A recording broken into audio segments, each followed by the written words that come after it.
so let me tell you about what I'm drinking. So I'm drinking a coffee made by Lee, and Lee works about 20 steps from my house at Morris. So Nice. Lee and Ella run Morris, and Beautiful. they brew my coffee for me. Love it. You like a mocha, don't you? You confess to me. There's no shame in a mocha, by the way. No, I don't think there is. I mean, it's a softer of the variety. I don't go for a flat or what is it, a short black or a piccolo. It's a bit much for me, but I like a little something in it. But I always do. I do have a secret ingredient in my coffee. Yeah. Which is another company. If we do a shout out to small businesses at the moment who here's my trio small business all in this coffee. I've got the Aslan Roasters, so they're out of St. Peter's. They're the beaners. Yeah.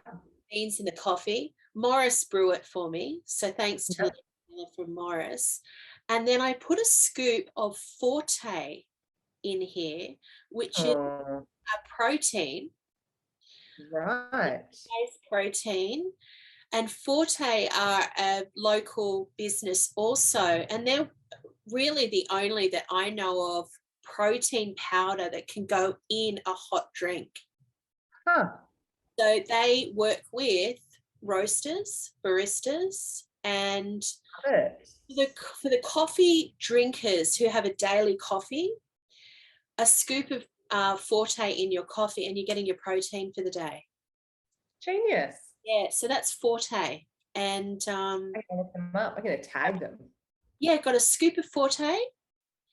The Aslan beans made by Lee. I'm going to have to talk to Aslan about getting them on board. Yeah, I believe they're at St. Peter's, so an inner city local. Perfect. Yeah, so go Aussie businesses. Yes. Green Cup, collab with me, all Aussie, and all doing our best to get through the pandemic together. So it's all about. Hey, here on the day-to-day for me, life is fine. Yeah. I live in a very, sort of blessed situation. I totally am fine with being sort of solo and in my bunker. It's sort of how I like to roll anyway. So for me, the day-to-day is fine. Yeah. Lockdown. With the snow, it's like. Is this studio also where you live? Like it's a working living space? Package, yeah. So I'm on coming to you live from the top floor of my Paddington terrace. Beautiful. Top floor is up here in the attic, and so this is the studio space. And awesome. Yeah, so over the years I've had different kinds of studios where it's been offsite. But it's only took me probably about 25 years to figure out that's really not how I like to work. Because in the depths of winter, when you think, oh, could I be bothered to go into the studio today? It's a bit of a task, but when it's in your own home, it's really easy to do. So it's like, it's much easier to work late at night. I can just sort of work till 3 a.m. and roll into bed as well. So yeah, it works really well up here.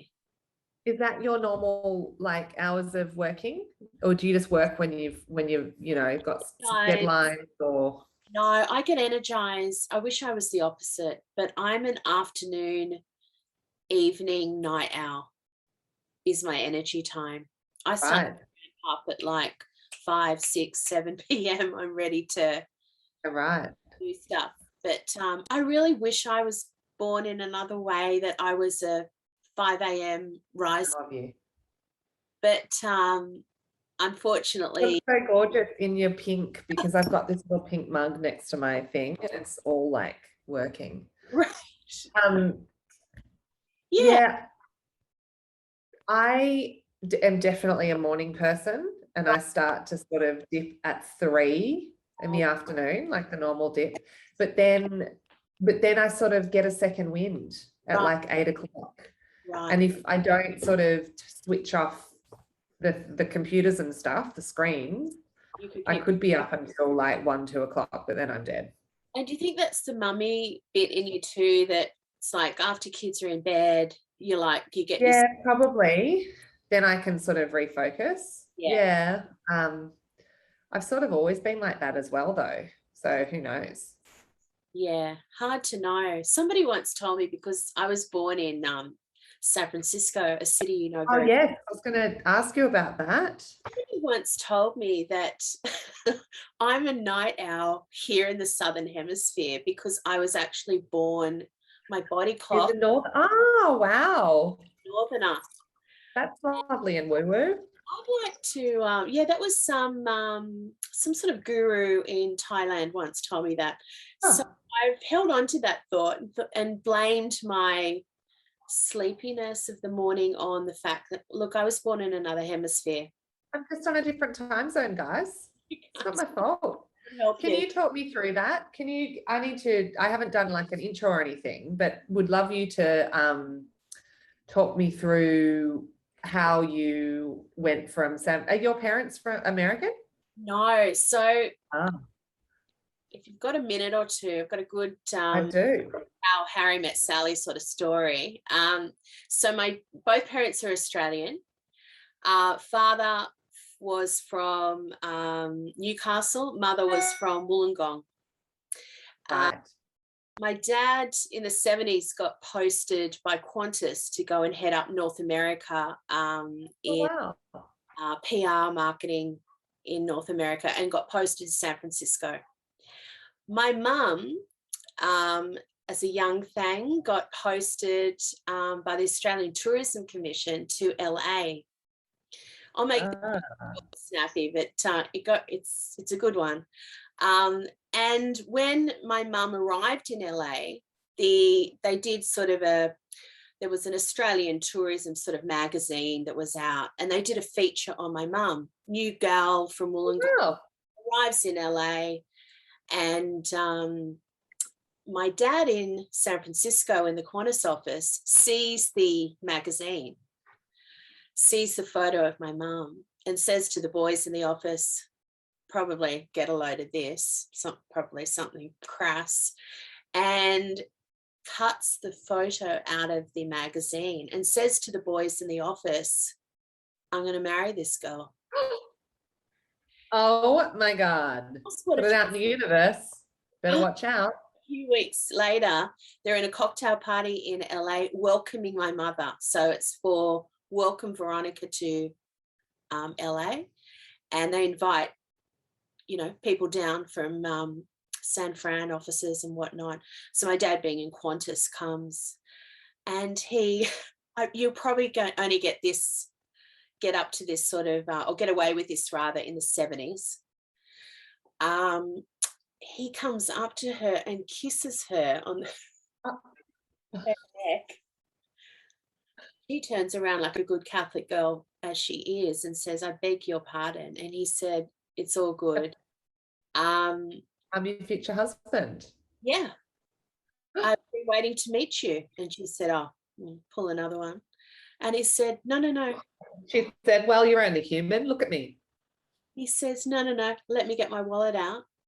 I've been carrying your photo around for a couple of weeks. Oh, stalker. She thought stalker or the most charismatic man I've ever met. So I didn't know which way to go. And then he basically said to her, look, let's just cut through to the chase here. We'll be married. I'm about to leave the cocktail party. I suggest you should come. I'll be outside and I'll wait for you for 5 minutes. And if you come, and if you don't, you don't. But we'll never know if you don't. And she sort of thought, what should I do? Very conservative and not a sliding doors moment right there. She took the chance. Anyway, they were married. They went up to Las Vegas a few months later. and were married there so that they could be Mr. and Mrs. Fordham, so that my dad could get spousal ticket to fly back home to Australia, a free ticket for the spouse. Wow. So that's how that. For a free airline ticket, I've got to say. Of course. It's a long way to go for that. So anywho, that's how they met, and they set up life in San Francisco, and that's how I came into the world. There you go. Yeah, and then they made the decision, and you would get this as a mom and an international family that you've become. Like, where do we want to really set down roots? And so they made the decision to come back here. And how old were you at that point? I was a young thing, very young. Yeah. Right. So that's how that. Oh, go. Yeah. My youngest was born in San Francisco, and we obviously came back when she was 18 months old, 19 months old, just under 2. Anyway, just shy of 2. So you'll never know. Maybe she'll be a night owl as well. There you go. Same reason. Yeah. And I always think lovely connection between the two cities. I just think this great simpatico between the two cities, and San Fran has always been such a special other city for us and for me. So you probably know all about that. There's some nice similarities between absolutely. The Bay, the harbour, Yeah, it's true. I love it. And tell me, can you give me an overview of your history as an artist, and I guess evolution as an artist? Yeah, look, I'm a little bit different from the rest of my family. My family is very much in the media world. So I've got 2 brothers. My dad passed away almost 2 years ago, but my mum, my dad, my 2 brothers are very much in that media world. And as a sort of teeny bopper, that was a path that I could have followed down. I like writing, and my dad said, the business is here if you want that. I'm the eldest, so sort of had first dibs if I did want it. But at the end of year 12, I knew I had this inkling for art. It was the driving force that really kept me in school. And my art teacher, Miss Edmonds, in year 11 and 12 was really my saviour, and really just rescued me from, teenager itis. Yeah. And I made that decision. I probably made, a handful of good decisions in life. And one of them was at the end of year 12, which was which path. And I kindly said to my dad, thanks, but no thanks. I've just got to go to art school. My art teacher told me to go to art school. So I'll go do that. And good for you. Yeah, it was a good decision. And just to follow my gut, even though I knew the other road probably, well, I know now, would have been much more lucrative, let's be honest. These days, my youngest brother, Nick, runs the family business, the Fordham company.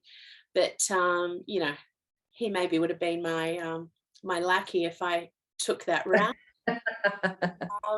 So yeah, it's all fallen into place of how it was meant to. So I took that route and went to art school. My art teacher said to me, go to art school, do fine arts, but she said, I also think you're a teacher. So I do education in there as well. She said, that's what I did. And I said, oh, well, I just do what you do.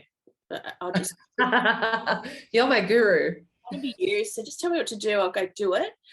And so that's what I did. And then I found my second love, which teaching as well. So I wear two main hats, in that my teacher hat, and these days I'm not in secondary education anymore. I used to be a high school teacher, but these days I now teach at university, and I teach other young things who want to become visual arts teachers. So I teach them about that, And then the other time I'm an artist. So slash designer. I'm a lot of slashes.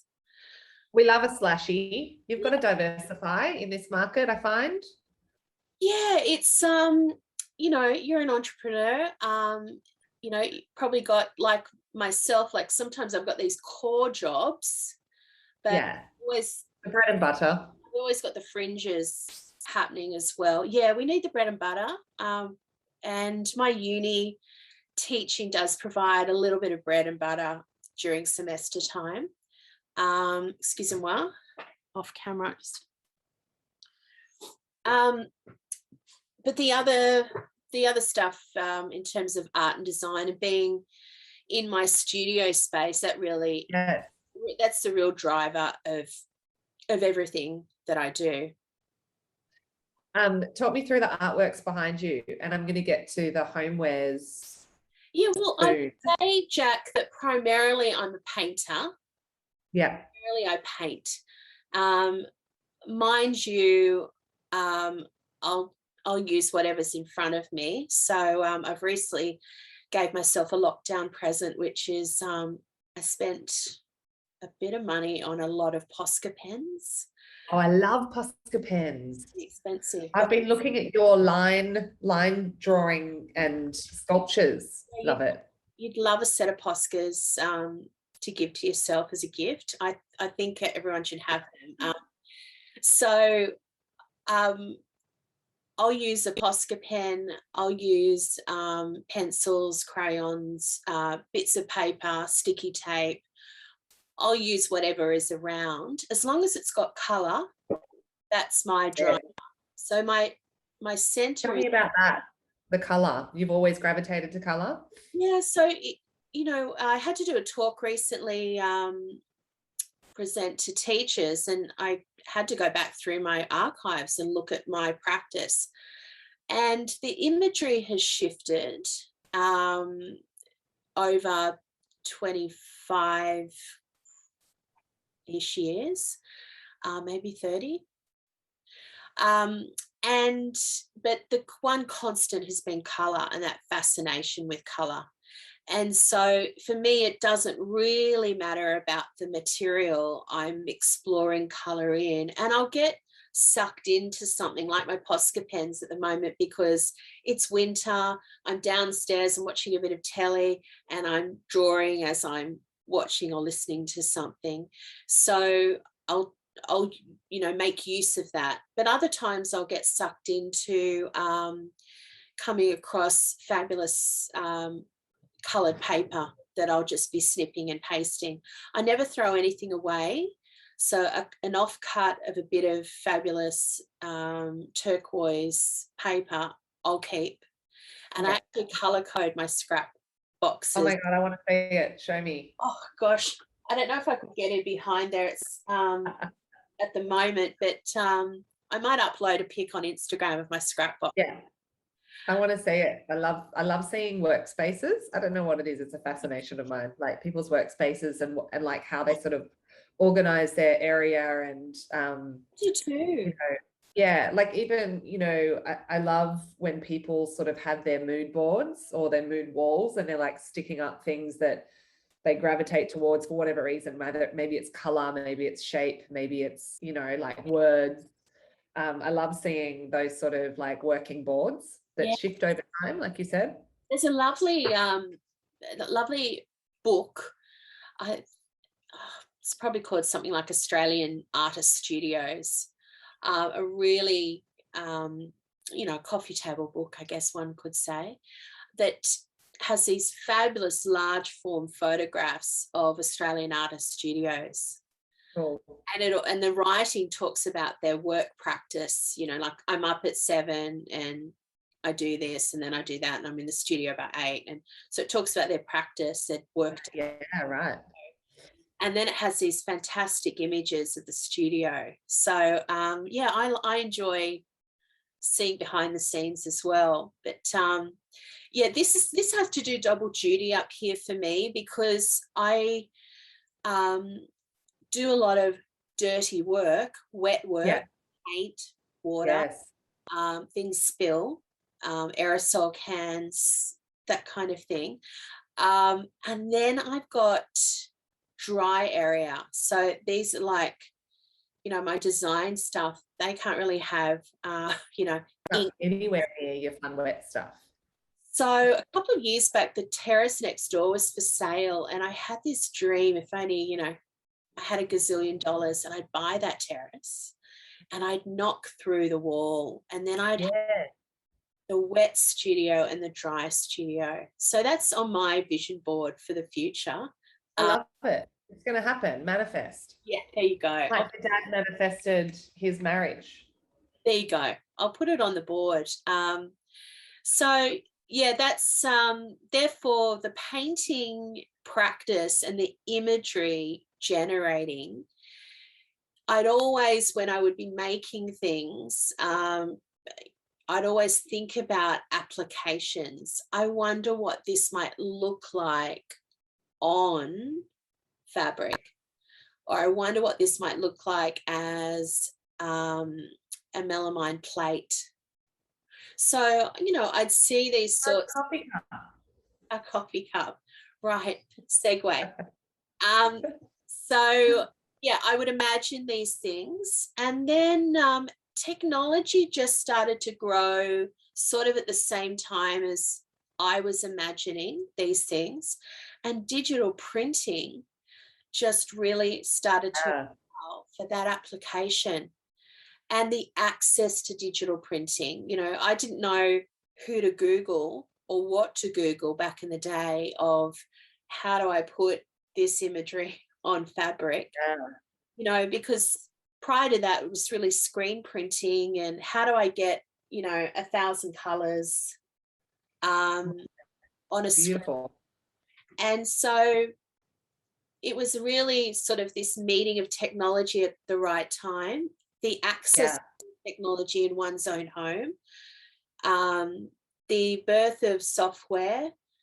Now one to have, 10 tricks up your sleeve and to be able to create a surface design. And what software do you use to make repeated patterns? So I'm an illustrator girl. Which one, sorry? Illustrator. Illustrator. Yeah. Right. That's my go-to for the final iteration to go to print. Yeah. Yeah. But I work through, iPads, another form of technology, and the iPad pencil allows, so I could create a painting or a collage. I photograph that with my iPhone. I shoot that photo into my MacBook. I'll play with that slightly in Illustrator, throw that across to the iPad, draw in, throw it over to Illustrator to finish it off. Wow. So it's all of this sort of network of procedures to get it to the point where it's a print-ready file. Right. Yeah, so it's an interesting process, and one that I had to sort of figure out on my own because there wasn't really a manual. I didn't know how to do it, but well, I guess it's sort of it's whatever process works for you, right? There's no right or wrong in terms of how you're going to be creating these artworks. It's sort of whatever. I mean, you do it with whatever's lying around you if it's a physical piece, but you sort of hack your way to a final piece, which is awesome. Yeah, and I found too, people are very generous with information. So, and I hope that others would find that I'm like that too, who would say, how do you get it to here? Or what do you use? Or who see about X, Y, Z? So I asked those questions too. And a lot of my intel came from casual conversations on the pavement of saying, bumping into somebody and asking them, how do you do that? Yeah. And tell me a bit more about digital printing and who do I see about that? Mm-hmm. What digital printers do I go to in Sydney? And then you take the next step in the discovery process, and it's all learning. Luckily, I like learning. and that's part of my teacher-ishness. And then again, I'm able to use that in my teaching world as well. So whatever I'm discovering as an artist and designer, I'm able to apply in the classroom too. So yeah, you would understand that too, being a creative yourself, in that you don't always have the process available to you, but you've got to figure it out and ask questions. Yeah, and I think like when you're, I mean, I wouldn't consider myself a creative. I work with a lot of creatives, but I do like to dabble with different creative things for fun, and I enjoy it as well. But I'm inspired a lot by what I see on Instagram, and like I follow all these different artists' accounts on Instagram, and most recently I've been really heavily into lino printing. And any sort of print press. And I love sort of seeing how different people approach even the simplest thing, like do they put the lino down first and like put the paper on top, or are they putting the paper down? Like, how are people doing it? And everyone does it differently, which is really interesting. And the way you do it sort of determines how it shows up on paper. But even how it shows up on paper is, different people have preferences. I love seeing all of the, imperfections. Where you haven't cut away something perfectly and you can see the line. I sort of like that. I like that it's gritty. I like that it's different with every pressing, it comes out slightly different for every piece. But I've sort of had to learn all of that just by watching it, and then by sort of delving deeper by looking at YouTube. I haven't done any sort of courses or formal training. Maybe I should. But I do it more just for fun rather than any sort of, capital purpose. Wonderful, to have that interest.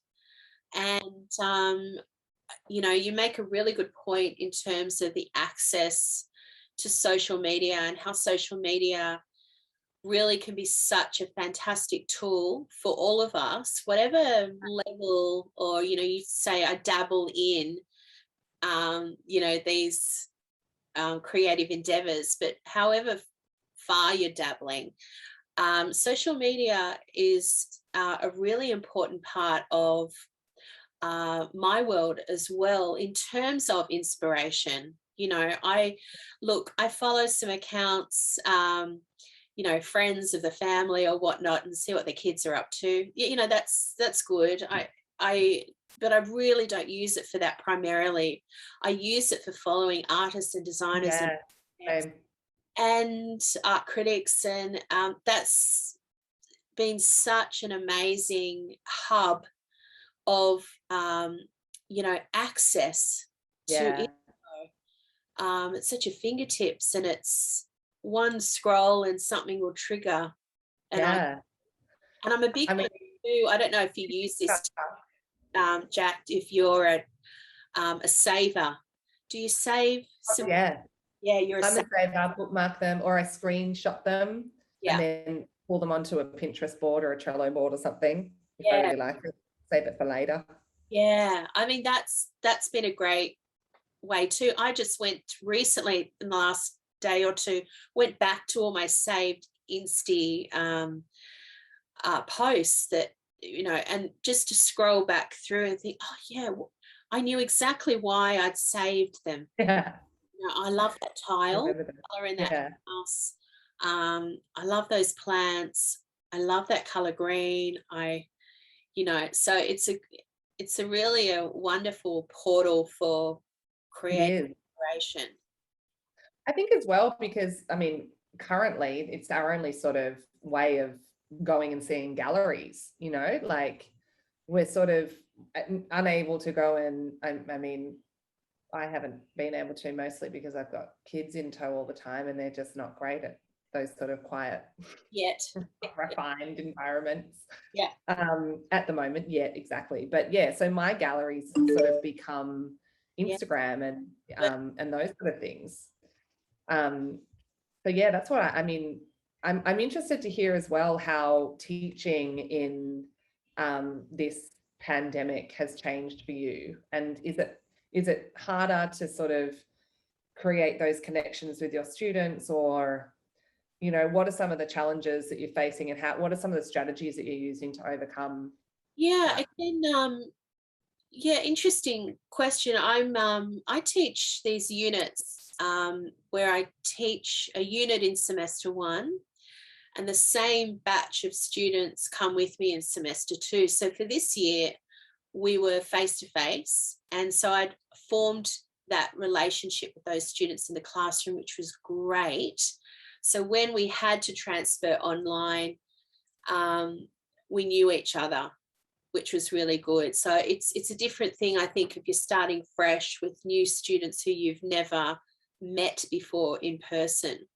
So I and they are lucky that we've already formed that connection, which is great.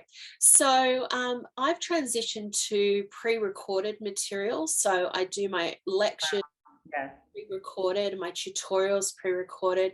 So, you know, you have to upskill in terms of how to do that and how to edit. Have you got your ring light? Oh, I just purchased one, but it hasn't arrived. You're such an influencer. I love it. I wish I had it today. I just bought like a $14 one from Kmart. I don't know what it's going to do, and it turns up. That's all you need. But the one thing that I do offer my students is a weekly Zoom. So Zoom has been, as we can see right now, has been really helpful for that. And every Thursday we do a noon at Zoom, Zoom at noon. Love it. And whoever wants to come can come, and we just shoot the breeze for that week and stay connected in that way. You know, I've got students who are international students who are here, you know, away from their families, and so just trying to have that little connectivity each week is hopefully good for them. It's good for me. It's the one day a week I put a bit of makeup on and get out of the sweatpants and you know, look a little professional. So that's been good to, just to punctuate the week. Yeah. With a little bit of normality. Yeah. Yes. Connection as well, right? It's been amazing, and no doubt you use that for work as well.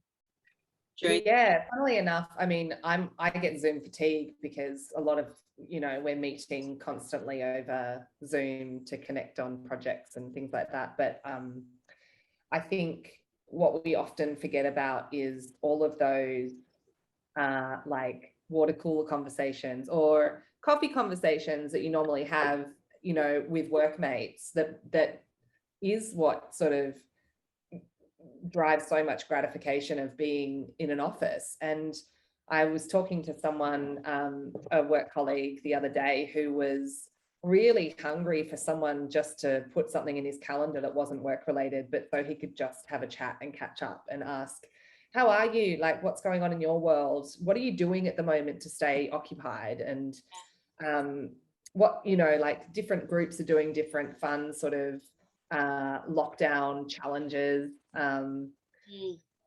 that we're not sort of sharing, and so we're not inspiring others to sort of get on board and provide a focus. And I think yeah, so that really inspired me to reach out to a few people and put time in their calendars just for a catch up, just to sort of say hi and see how they're going and what are you struggling with, you know, and just even, you know, have a drink, like have a glass of wine, have a cup of coffee. Yeah. And it's made a world of difference actually, because you sort of feel like you're able to, well, I'm fairly new in my role as well, so it's been hard making connections with people. So it's been a good excuse to sort of, you know, think about the well-being aspect, but then also just creating creating relationships, you know, really important part of work. So yeah, Zoom's been a savior in that respect for sure. Yeah, it certainly has allowed us to continue what we're doing, just to keep it going. It feels like this isn't the ultimate way to do this, but it's a good way just to ensure that we're still staying connected, even though it's not ideal. And as I'm talking to you, I'm looking across the rooftops. Would you believe that probably about 5 streets away from here, my brother lives? Oh, wow. Through the rooftops of Paddington, I can see one window of his house, and my little niece is waving. And she's Zooming at school at the moment. So, Yeah. you know, I was just thinking about that, that whole technology aspect to our world, and I know that she's Yeah. doing the same thing right now too. So it's been really interesting, hasn't it? Lockdown challenges. Have you been doing a little lockdown challenge, or you've been doing like a? I set my own challenges. Yeah. I set my own challenges, but I do that as part of my practice naturally. So a way for me to generate content is for me to, and I do this with students as well, is to set a brief for myself. So Yeah. that might be where I'll set myself a brief where I can only use cardboard, a cutting knife, and a black marker, for example. And then I'll give myself a time frame. So another constraint. So placing constraints upon a creative brief is a great way to promote creativity, as we know. Yeah. Some often think that it is counterintuitive, that you're like suppressing creativity if you're putting constraints around a brief, but actually it does the reverse. It forces creative thinking. So I apply that to my own creative briefs. So I might say to myself, Posca pen, 1 minute or 30 seconds, line, go. And the timer is on, and whatever comes out, just using lines and that one color. And I might say to myself, which I did, you must use all the colors out of the box and just keep moving through the colors. So just setting a brief like that. Yeah. Do you do that daily? Like a different challenge daily, or? No, not daily.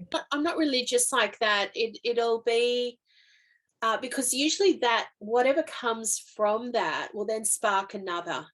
So it then turns into something else. So that'll give me my fodder. Yeah. And then I'll look at the fodder and then I'll say, okay, what are the possibilities here? So recently, yeah, as you mentioned before, I was just doing these little line patterns. And then I thought, okay, what if? So the what if question, what if I got the blade out or the scissors out and I just cut those drawings out? So I got rid of the white background. So then I did that, and then I examined those shapes. And then I thought, what if I just started folding and bending? And then the shapes became forms. Yeah. And then I thought, what happens if I actually photograph that and see what they start to look like? So that's how the process naturally evolves for me. I will start with a rule-based creative brief, and then I start playing the what if game. Yeah. And it just, these drawings then might then turn into repeat patterns back in Illustrator, and then they might end up, on, like, for example, this print came that's cool. a collage. So this is a bit of tape, probably some whiteout pen, and that's how that eventuated. And I know that collage of where that came from. Yeah. So that's a really, and of course, here's the other disclaimer though, I'm not the first artist to do this. So artists, and I find this interesting in researching how artists and designers and even architects have their, how they spark the idea, where, like knowing the generator, where it comes from, the seed, like Frank Gehry, the architect, his UTS building over here in Sydney came from that brown paper bag, in the bag, and the bag sort of popped up and these forms appeared, and that informed the drawings for the building. So there's another great American sculptor called Frank Stella, and he had these whole sets of verb games that he would play. So he'd have a verb list, And the verb list would be to roll, to bend, to scratch, to cut, to fold, to. And when he was in the studio, he'd just take a verb. So he'd have a piece of corrugated metal, and to roll, okay, I'll roll it. And then I'll see what happens to it. So his verb list actually, I think, is now in the Museum of Modern Art in New York as a framed piece of paper of the verb list. So, you know, all of those idea generators I find really fascinating. And, you know, there's an artist, Gemma Smith, here in Sydney, who I was listening to a podcast once, and she likes working with colours that she doesn't like. Choose a colour that she doesn't like, and she's got to work with that. Right. So, you know, it might be a dirty army green that just is a bit of a dead colour, and she'll use that to say, well, I've got to work with this. How am I going to make it beautiful? Yeah, but maybe if I put a lovely little soft pink next to that green, something will happen. So it's interesting, isn't it, how they ideas. I picked up this box from the MoMA, and it has like 3 different stages, and you pick a card out of each pile, and it's sort of the different prompts, exactly what you were saying. One's a verb, one's a technique, and one is a, you know, subject or something, or, you know, whatever. And that's a really fun thing to do with kids as well, and sort of see where they sort of take it. But that sort of stuff is. I must just correct myself that it's Richard Serra, not Frank Stella's verb list. Right. The artist mixed up. So if you wanted to research that, Richard Serra. Yeah, definitely going to look it up. But that's fantastic. Kids, teams, you know, anything to shock the mind into working in a particular way, but also it's the limitations that is the key. Yeah, 100%. Constraint of time is a one. And you'd find that with a creative team in a situation. You know, if you go away for a whole think tank weekend, you could probably achieve more by putting a constraint on 1 hour or 30 minutes. We're mandated to teach. These days, it's not so much about this sort of content drive in schools, but it's about these 21st century thinking skills. And you would know this if somebody working in an industry that, you know, you probably want to be hiring those that can think critically and think creatively. I mean, they're the kinds of skills, problem solving. These are the kinds of skills that schools are really now focused on. And so the kinds of creative briefs that, subjects like design and technology and visual arts, you know, these sorts of subjects really lend themselves very well to those critical thinking and creative thinking challenges. And it's not so, much about producing artists and designers get off into the world, but producing thinkers who can go into any industry. As young people, they've had 6 years of high schooling where processing their world through those. I think it definitely is shifting in our Australian curriculum, for young people. I can talk to visual arts in New South Wales, which has a very unique syllabus.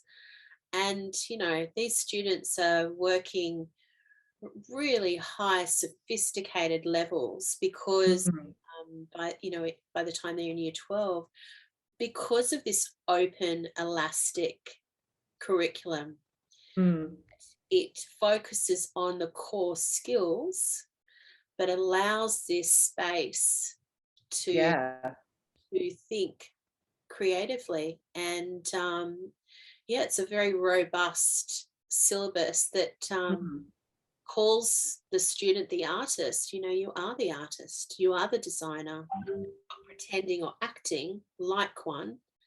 Embody that action and that agency. So I think we've got some pluses in terms of some positivity for our students, our young people, to prepare for that world that we don't yet know what will look like. Exactly. Yeah. Now, I'm conscious of time and you're a very busy woman. I would love to hear. In a minute. Oh, okay. Well, I'm going to wrap it up now, but I'd love to hear from you on something that you're super excited about that you're working on at the moment. Okay. Here's on the spot. Yeah, here's what is a big thing for me this year is turning my website into e-commerce. So up until now, I've just been dipping my toe in, my brand Sappho is my imagery on stuff, whether that's little baggies or tea towel, cushions, stuff. So I've really just been trying to figure out how to then put the stuff in stores. And up until now, I've really just worked with retailers in getting my stuff into stores. But really, I now need to, people look at me crazy and think, do you sell online? Oh, no, not yet. Why not? I get the look. So I've been sort of putting that off. Anyway, that's something that's been in the pipeline for a while. So that's the second part of this year is really working with this web team that I've now got to open up e-commerce. So that'll be really exciting. And, and also that'll open up a whole other can of worms that I'll need to work out how to do. How do I get that into your home? These other projects, spinning plates can be, they're the pros and cons. We know of that. I spin a lot of plates and occasionally a couple will spin off and you lose them. But for me, I can't live any other way. I've never been, I never had a vision that I'd be a cubicle-based worker and, in that sort of 9 to 5, I was never there. So, like you, I like to have a lot of things on the go as well. It keeps life interesting, doesn't it? Interesting. And it means you can sort of like, and following it you're vibing. If you feel like doing this one day, you can spend some time here. And if you love coffee and coffee, that's the thing. Oh my God. Love it. On that note, thank you so much. Thank you for your time. And best of luck with this great new venture. Thank you. Go along and see where it all takes you. Me too. Hopefully somewhere sunny. Somewhere on a plane and sunny and on a beach. Fabulous. Yeah. Okay, my friend. Have a great day. Thank you, you too. Bye.